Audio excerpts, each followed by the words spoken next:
ఇంకా ఆ గాయం మాసిపోలేదు. ఓ తండ్రి ఉసురు తీసి ఓ తల్లి పేగు కోసి ఓ బిడ్డ బతుకు మీద నువ్వు వేసిన గాయం ఇంకా మండుతూనే ఉంది, నీ కోసం వెతుకుతూనే ఉంది. అంటే నువ్వు ఆ ప్రతీకారం తీర్చుకోవడానికి నీ కొడుకులు చిత్రవధ చేసి నిన్ను విదేశాల నుంచి ఇక్కడికి దించిన పృథ్వీని కూడా నేను. నీ ప్రతీకారం తీరాలంటే ముందు నువ్వు ఇక్కడి నుంచి కదిలితే కదా. నువ్వు నీ బలగం ఏకమైనా సరే నన్నేమీ చెయ్యాలి. పిచ్చివాడా, ఉక్కు పంజరంలో ఉన్నావన్న సంగతి మర్చిపోయావు. నీ ఉక్కు పంజరం చీల్చుకుని నీ అస్థి పంజరంతో సహా బయటకు వెళతాను.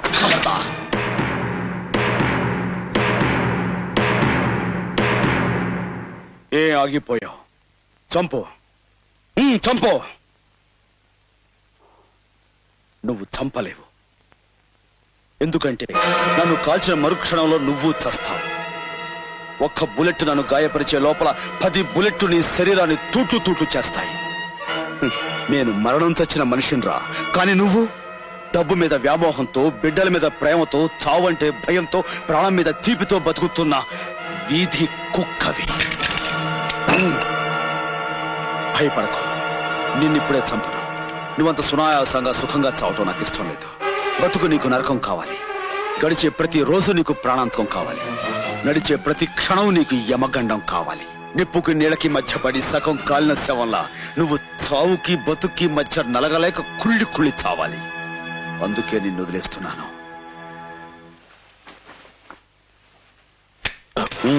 పద, గెస్టుని కదా, కారు వరకు సాగనంపటం అతిథి మర్యాద అనిపించుకుంటుంది. కాస్త నవ్వు మోహం పెట్టు.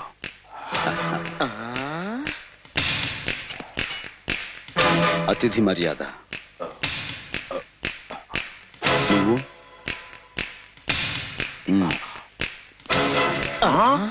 ఏమిటి వాళ్ళిద్దరూ బండ శత్రువులాగా దెబ్బలాడుకుంటారనుకుంటే ప్రాణ స్నేహితుల్లాగా కలిసి వస్తున్నారు. కొంపదీసి ఇద్దరు కలిసి కొత్త పార్టీ ఏదైనా పెట్టట్లేదు కదా. మరీ వెర్రి వెంగళప్పలా మాట్లాడకండి. మా డాడీ మీ కళ్ళకి కర్రి వెంగళప్పలా కనబడుతున్నాడా? ప్రాణ స్నేహితుడిలా నటిస్తూ ప్రాణాలు తీయటంలో మా డాడీ గ్రేట్. అతిథిని కదా.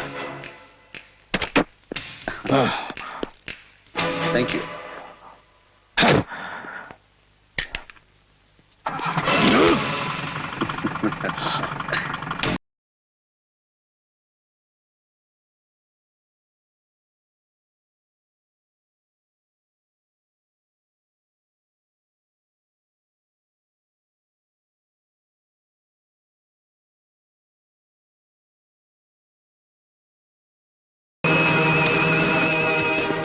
ఎస్ సార్, మీరు నా మీద పెట్టి ఈ బాధ్యతను స్వీకరించి ఈ సిటీలో ఉన్న రౌడీల్ని, గూండాల్ని నామరూపాలు లేకుండా చేస్తాను.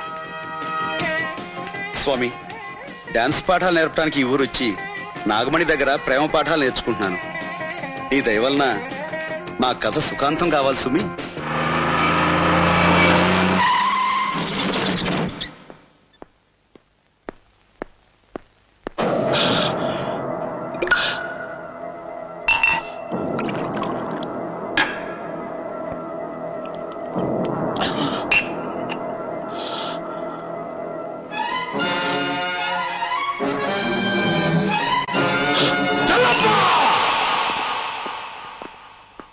బాస్, నిజం చెప్పరా, 25 ఏళ్ల క్రితం రంగడు కుటుంబం మొత్తాన్ని నాశనం చేశావా?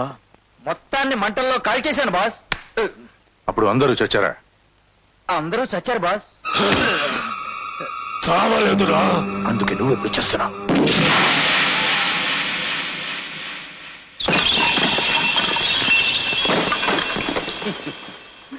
రే పాన్పరాగ్, మన చెల్లప్పను చంపేశారా? వాడి బాడీ ఇక్కడ, ఆత్మ ఎక్కడో. ఏంట్రా ఇది? అదే నన్ను కాపు చేయకు, పనికి వాళ్ళ పిలక. అపరా, వెళ్ళిన పని ఏమైంది? వాడు ఎంత చెప్పినా వింటలేదు సార్. అలాగా? నో పార్కింగ్ ప్లేస్ లో కారు పెట్టానండి, దయచేసి తీసేయండి సార్. ఇది పెద్ద బెనర్జీ గారి కారు తెలుసా? తెలుసు సార్, కానీ ఇప్పుడు కొత్తగా వచ్చిన ఆఫీసరు చాలా పవర్ఫుల్ సార్. పవర్ఫుల్ పాన్ పరాకు డబ్బా. ఎవరా ఆఫీసర్? అరుగో వస్తున్నారు మా ఆఫీసర్. ఏమిటి కారు ఇక్కడ పెట్టారు? నో పార్కింగ్ బోర్డు ఉంది, చూడలేదా? తెలిసే పెట్టాం. పవర్ఫుల్ పోలీస్ ఆఫీసర్ అంటే పట్టాకట్టి లాంటి మనిషి అనుకున్నాం, కానీ ఇలాంటి పాన్ పరాకు డబ్బా అనుకోలా. Shut up. ఏయ్ మిస్టర్, మర్యాదగా కారు ఇక్కడి నుంచి తీస్తారా? తీరా. కారు తీయాలా? నువ్వు వస్తానంటే కారు డోర్ తీస్తా మేడం. నువ్వు కారు ఎక్కాక నీ ఒంటి మీద డ్రెస్ తీస్తా. Shut up.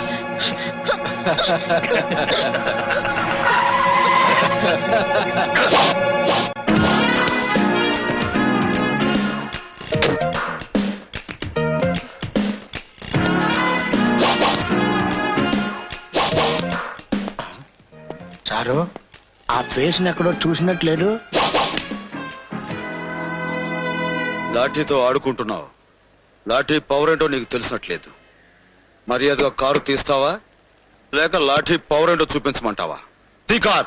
మిస్టర్, మేమెవరో తెలిసే మాట్లాడుతున్నావా? తెలుసు. పెద్ద బెనర్జీ అని పేరు పెట్టుకున్న పెద్ద గోండావి నువ్వు, చిన్న బెనర్జీ అని పేరు పెట్టుకున్న చిన్న ఆకురౌడి వీడు, నీ కొడుకు. కమాన్.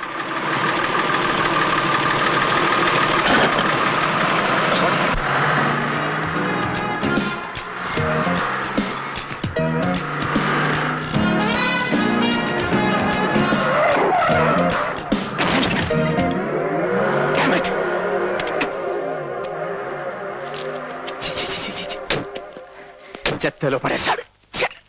చచ్చి, మున్సిపాలిటీ వాళ్ళు రోడ్డు మీద ఊర కుక్కల్ని వ్యాన్ ఎక్కించి తీసుకుపోయినట్టుగా మిమ్మల్ని మీ కారులోనే కూర్చోబెట్టి పైకి లేపి ఈడ్చుకుపోయాడు ఆ ఎస్పీ. మొన్నటికి మొన్న మన పార్టీకే వచ్చి మా అందరి ముందు మెడ మీద తుపాకీ పెట్టి పెంపుడు కుక్కలాగా తన కారులాగా ఈడ్చుకుపోయాడు ఈ పృథ్వీ. అయ్యా, తమరి బతుకే ఇట్ట కుక్క బతుకైపోతే ఇక మా బతుకు గుర్తు చేసే అంత గొప్ప విషయం కాదు. అసలు ఆ పృథ్వీ ఎస్పీ ఒకే పోలికతో ఉన్నారేమిటి? కొన్ని సినిమాల్లో పోలీసు వాడు ముందు దొంగలాగా వచ్చి అన్ని విషయాలు తెలుసుకుని శుభం షాటుకు ముందు నేనే అసలైన ఆఫీసర్ని, యు ఆర్ అండర్ అరెస్ట్ అంటూ ఉంటాడు. అలాగే వాడు వీడు ఒకడేనేమో. నాన్న, నేను నీకు సెకండ్ హ్యాండ్ కొడుకునే అయినా ఫస్ట్ హ్యాండ్ ఇన్ఫర్మేషన్ ఇస్తున్నాను, కాచుకో. ఆ ఎస్పీ గాడు పోలీస్ స్టేషన్ లో ఉన్నాడు. ఈ పృథ్వీ గాడు ఈ పూట అంకాలమ్మ గుడిలో పెళ్లి చేసుకుంటున్నాడు. ఈ రోజు వాడి పెళ్ళి అవును. జరగకూడదు. ఇది వాడికి పెళ్లి రోజు కాదు, చావు రోజు అవ్వాలి. ఆంటీ విక్రమ్ ఉన్నాడా? లోపల ఉన్నాడు. వెళ్ళమ్మా. మీరు గుడికి వెళ్తున్నారా? అవునమ్మా, ప్రతివారం నేను గుడికెళ్ళి పూజ చేసేది నా బిడ్డ క్షేమంగా ఉండాలి. ఓం కేశవాయ నమః, ఓం నారాయణాయ నమః, ఓం మాధవాయ నమః, ఓం గోవిందాయ నమః,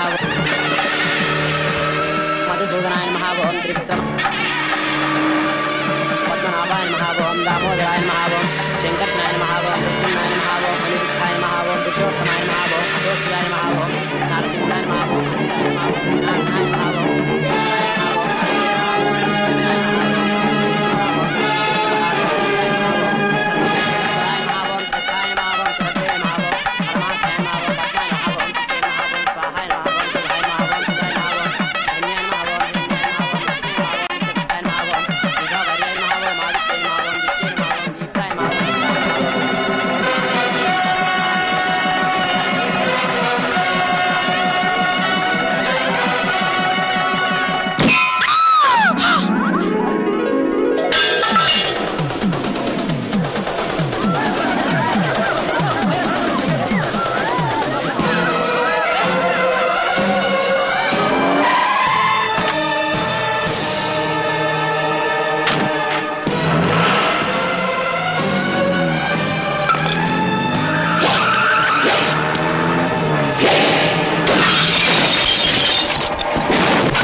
అన్నయ్యకు గుండు పగిలింది.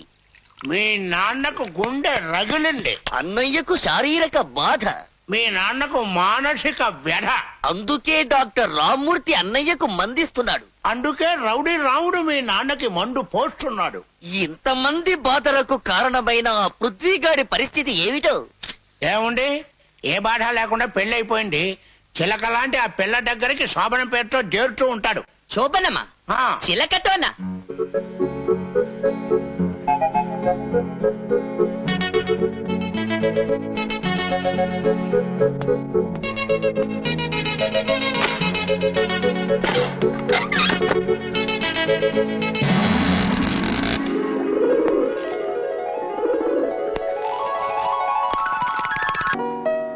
Glad to meet you mister Vikram. నీ సిన్సియారిటీ, డైనమిజం గురించి ఐజీ గారు చెప్తే విన్నాను. Thank you sir. నిన్ను ప్రత్యేకంగా అసమ్మతికి అండగా ఉన్న రౌడీల మీద కన్నేయడానికే నిన్నిక్కడికి పిలిపించాను. విన్నాను సార్. రౌడీలు రాజకీయ ముసుగులేసుకుని ఈ రాష్ట్రాన్ని నాశనం చేయాలని చూస్తున్నారని, మీ పదవి మీదే కాదు మీ ప్రాణాల మీద కూడా అటాక్ చేయాలని ప్లాన్ చేస్తున్నారని నా అనుమానం. నేను గాంధీ గారి కంటే గొప్పవాడిని కాదయ్యా. నాకు కావలసింది రాష్ట్ర ప్రజల శ్రేయస్సు. ప్రజల కోసం బతికే అతి తక్కువ మంది రాజకీయ నాయకుల్లో మీరు ఒకరు సార్. మీలాంటి వారి ప్రాణాలు కాపాడుకోవటం మా బాధ్యత. వర్షం పడింది, భూమాత చల్లబడింది, ఆకాశం వెలివిరిసింది, నా హృదయము చల్లబడింది. బురద జవరతి, పృథ్వీ మా ఇంటికి పార్టీకొచ్చి మా నాన్నను బెదరగొట్టడమే కాకుండా పసి వాండను కూడా చూడకుండా నా మీద బురద కొడతావా? నిన్ను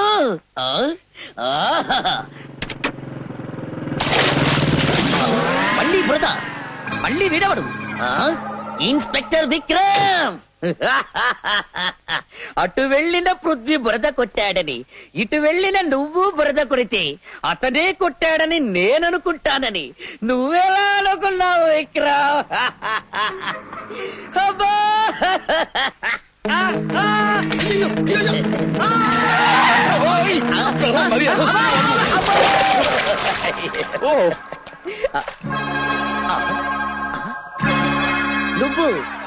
నువ్వెవరే బాబు? నటరాజ దత్తాత్రేయ అని డాన్స్ మాస్టర్ అండి. సైకిల్ తొక్కుతుంటే ఎదురు కారు వచ్చింది, దాంతో కంగారు వచ్చాను, తాళం తప్పి మేమే పడిపోయాం. శుభ్రంగా నీళ్ళతోటే కడుక్కోమ్మా. ఆల్రెడీ ఒకడున్నాడు, మళ్ళీ వీడెవడు?